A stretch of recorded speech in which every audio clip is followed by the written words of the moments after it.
Miami Dolphins rookies reported to training camp yesterday, and as the league kicks it into another gear, there's plenty of headlines. We're exploring those here today on this episode of Locked On Dolphins.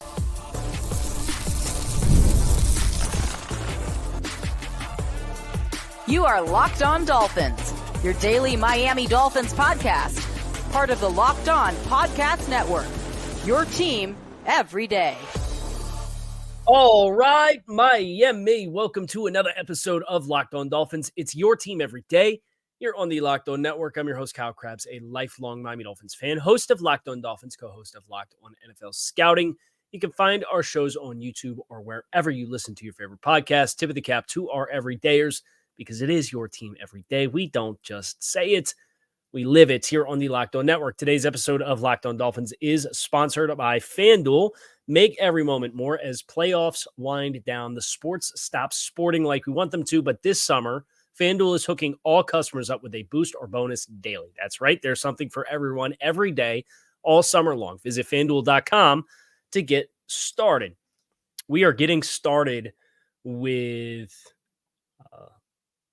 reports to training camp all across the league. You're getting the last of the players with their youth camps this week. I know Jordan Love just had one yesterday. He was asked about his contract extension. The Dolphins had their rookies report to training camp, and they had a couple moves as a result of that, players that were designated based on their arrival in the facility. And we're going to talk about that. We're going to talk about some injury updates from one of Miami's star players, courtesy of the player himself.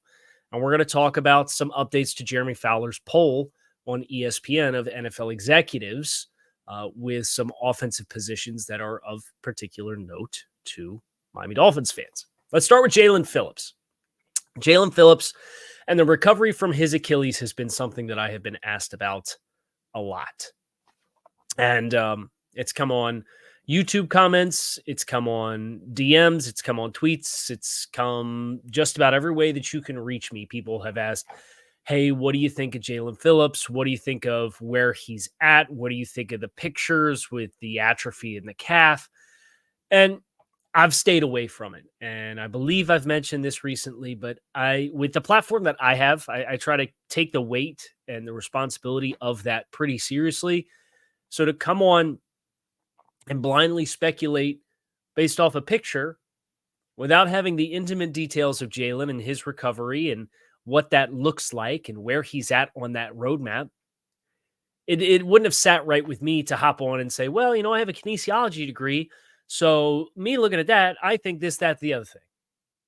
And this is exactly why I don't touch it, because Jaelan Phillips has seen the tweets. He's seen the questions.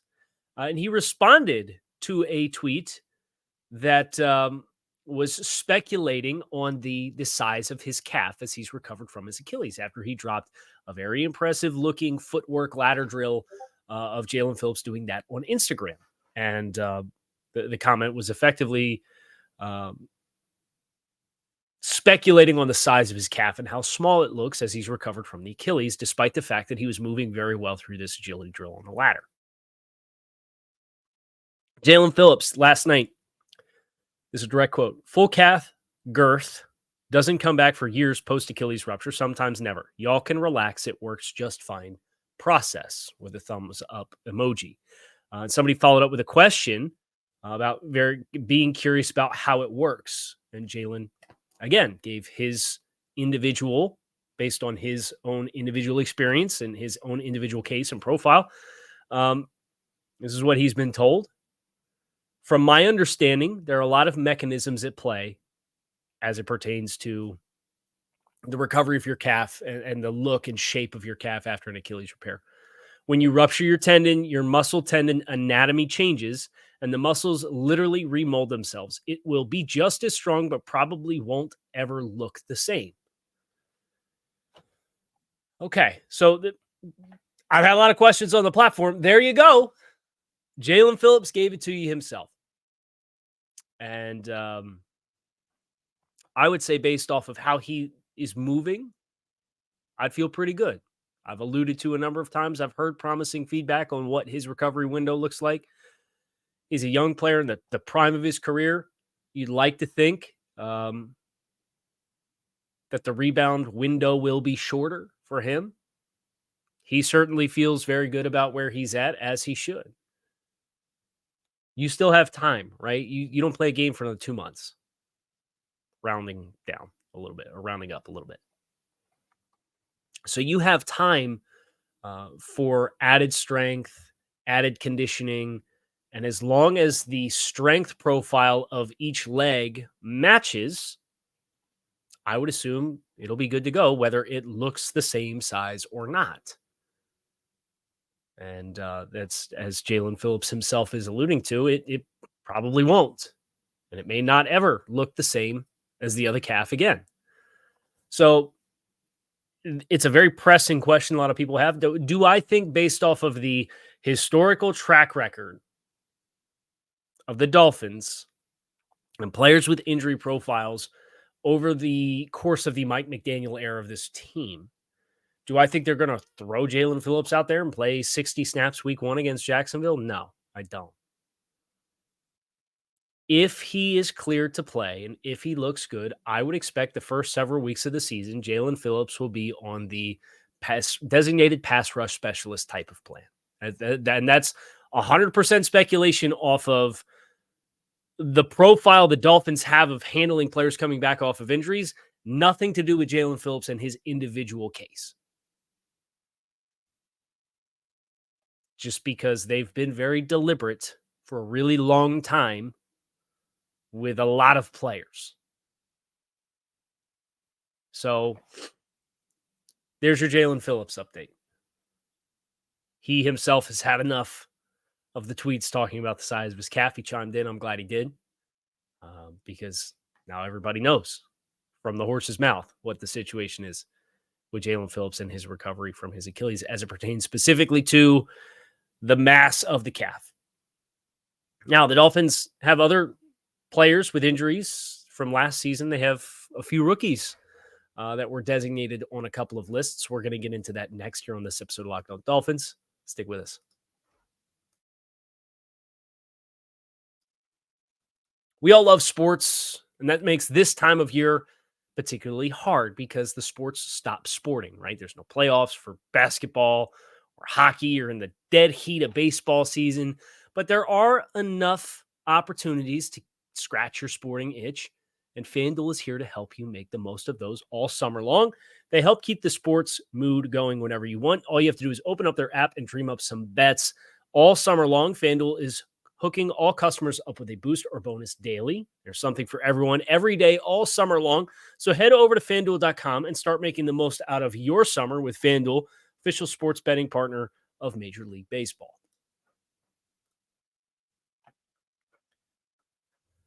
Miami Dolphins sent out a post yesterday afternoon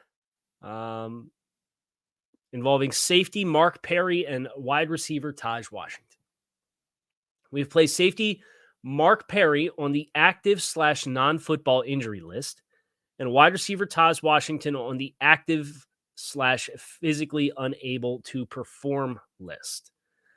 Mark Perry, exciting athletic profile, was an undrafted free agent. I believe he was the one who had a clip recently of him. Was it defending Garrett Wilson at a youth camp? Regardless of who it was. That one's a little surprising because he was at a youth camp and participating in athletic movements.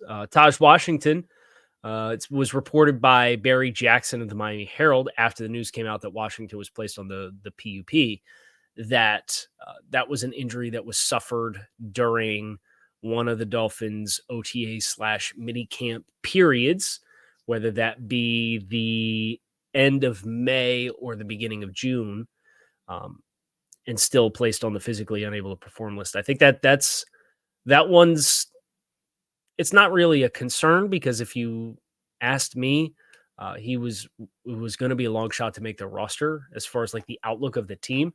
But for Taj Washington's individual profile, that is a big time bummer, right? Because you're coming in as a late round draft pick in a very competitive room, and you're now going to be behind the 8 ball from the very beginning. And maybe he gets activated by the time they put on the pads and it's go time, and he doesn't really miss a lot of practice time, right? You still have the extra week buffer. But to know that something happened over a month ago that is still having you on the list and you're designated or described as out, quote, indefinitely, according to the reports, that doesn't give you the warm and fuzzies for what that profile looks like. And you may be trending towards, the Dolphins have done this in the past as well, just being left on the list and redshirting the year, right? And there's a lot that has to happen. There's a long period of time. There's a month and a half that has to go by before that happens. But if you're out indefinitely and something happened over a month ago and you're still on the PUP, the omens and the vibes there just aren't great, right? So we'll see what the recovery window is for Taj Washington. I believe this is one of those ones we probably won't find anything else about until Mike McDaniel is asked about that. I think Mike McDaniel's first media availability is a week from today, next Wednesday. Because players report on Tuesday, there's no media availability that day. I believe Mike talks on Wednesday. So I am sure he, in addition to veteran players that are placed and designated on lists, are players that all Mike McDaniel will be asked about. But let's remember, as we get ready to gear up for training camp number 3 and season number 3 with Mike McDaniel, he's pretty close to the vest with that kind of stuff. There's coach speak that you can filter through to kind of get a feel for exactly where his mind is at for some of those players. But I'm not holding my breath that we're going to get a whole lot of clarity on what's going on with Taj Washington, unless it is like a bona fide season-ending issue, in which case he may come out and say that right off the jump. But we'll see. We'll see what ends up coming down the pipe. Which brings us to the Jeremy Fowler polls for ESPN. I'll do the quarterback one on this side of the break, and then we'll get into the wide receiver one, which dropped today on the other side of the break. But if you're not familiar, we touched on this with some of the other position groups already for the Dolphins last week. Jeremy Fowler polls 80 executives, coaches, and scouts across the league and asked them for their 10 best players at each position in the NFL. Player objective is to identify the best players right now going into this season. 80 executives, coaches, and scouts. So it's a very large sample size of NFL people employed by the NFL. And the quarterback poll puts Tua Tagovailoa probably where you would guess the consensus of those in the league would place him. I know Dolphins fans, a lot of them see the best of Tua. Some of them, for whatever reason, see the worst of Tua. He's kind of parked in the middle. He checks in as an honorable mention outside the top 10. 14th, technically, if you go honorable mentions, Brock Purdy would be 11, Jordan Love 12, Jalen Hurts 13, Tua Tagovailoa 14. It's not so much the ranking, right? Because we've done this, and I did this over on Touchdown Miami, which is where I do long form Substack, like written content around the team. It's like a 10,000 word thing. And I took all the traits for the Dolphins offense at the quarterback position that the coaches have told us they care about, and put them in tiers as far as how important it is to have. And I scored Tua and every other quarterback in the NFL in that grading criteria to come up with grades for each quarterback in the NFL as it is tailored to what Miami's offense is right now. Right? And I'm not going to sit here and argue that if you changed what the pillars were of the offense, whether or not you could get better or worse results. That's not really the point. The point was, this is what the offense is. This is what they tell us matters to run this offense. How does Tua stack relative in an offense that is tailored completely to his strengths relative to the rest of the league? If you want to find out what the answer is to that, you can go read it on Touchdown Miami. But it is a very specialized skill set. I thought it was very interesting that the quotes were actually quite complimentary of Tua Tagovailoa. The first one, I feel like everybody knows what he is. A good player with some limitations, a veteran NFL personnel evaluator said. And that's totally fair. I think Tua Tagovailoa is a good NFL quarterback. with very unique strengths and weaknesses that the Dolphins are tailoring what they do to. He's a matchup nightmare some weeks, this same source said. This is from Jeremy Fowler's poll of NFL executives, coaches, and scouts on Tua Tagovailoa and the rest of the NFL quarterbacks. He's really good when he's in rhythm and gets the ball out on time. He can be hard to beat when he's throwing with touch and anticipation. An NFC executive also said the following. Though he doesn't have the big arm and mobility, his short to intermediate stuff is really impressive. I think he sees the game really well. And what they do around him in Mike McDaniel's offense is brilliant. That's a quote from an NFC executive on Tua and the Dolphins offense. I think you hear a lot from the vocal minorities on either ends of the polls with Tua. I've kind of made where I would stack Tua in the league pretty well known. I think on his best days, he's a top 8 quarterback in the league. I think on his worst days, he's probably somewhere 14 to 16. I think I would probably put him 9 or 10 personally in the pecking order of NFL quarterbacks because I'm not compartmentalizing his infrastructure and what's around him from him as the individual trait. I think it's a very different question to say if you were going to dummy proof, if you were starting an offense from scratch and you wanted to dummy proof what it looked like, that would be a very different conversation because it's a very unique way to build an offense as compared to, well, I want the guy that's big and can run and can throw the ball on a rope and can throw it far and throw outside the numbers and can throw inside the numbers and we can run short yardage with him and he could scramble and extend plays like nobody's business and hold the ball for 5 seconds and still throw the ball. And some of that's not Tua, right? Which is why I thought the quotes were more enlightening than the ranking because he is a polarizing player that's going to range. But there are some executives in this poll that had Tua Tagovailoa as a top 10 quarterback in the NFL. Now, there were some that didn't, and there were obviously more that did not because he didn't finish in the top 10. I think his range is from 8 to 16 on any given week, and it's how many more weeks can you get the version of him that's closer to 8 than the version of him that's closer to 16? But I really enjoyed the quotes because you knew from a poll perspective that he's just a polarizing player. There's going to be people that see what he does well, and there's going to be people that choose not to. Now, we also have wide receivers, which dropped today. We're going to tell you where Tyreek Hill checks in, where Jalen Waddle checks in. That's next here on this episode of Locked On Dolphins. Stick with us. Today's episode of Locked On Dolphins is sponsored by LinkedIn Jobs. LinkedIn is not just a job board. When you're hiring for your small business, you want to find quality professionals that are right for the role, and that's why you have to check out LinkedIn Jobs. LinkedIn Jobs has the tools to find the right professionals for your team faster and for free. LinkedIn helps you hire professionals that you can't find anywhere else, even those who are not actively searching for a new job, but might be open to the perfect role. In a given month, over 70% of LinkedIn users don't visit other leading job sites. On LinkedIn, 86% of small businesses get a qualified candidate within 24 hours. Hire professionals like a professional with LinkedIn. LinkedIn knows that small businesses are wearing so many hats. They might not have the time or resources they would love to have to hire. LinkedIn is constantly finding ways to make that process easier, and 2.5 million small businesses use LinkedIn for their hiring. Post your job for free at linkedin.com/LockedOnNFL. That's linkedin.com/LockedOnNFL to post your job for free. Terms and conditions do apply. The wide receiver poll, much more complimentary of the Dolphins. Tyreek Hill checked in second on the list behind only Justin Jefferson. I think that's probably fair. The quotes on Tyreek Hill get into math changers, right? It's a big thing for Joe Marino and I over on Locked On Phil Scouting. Who are the NFL players that change the math of the game of football? Tyreek Hill's one of them. Here's the quote. His speed changes your preparation and how you have to play defense.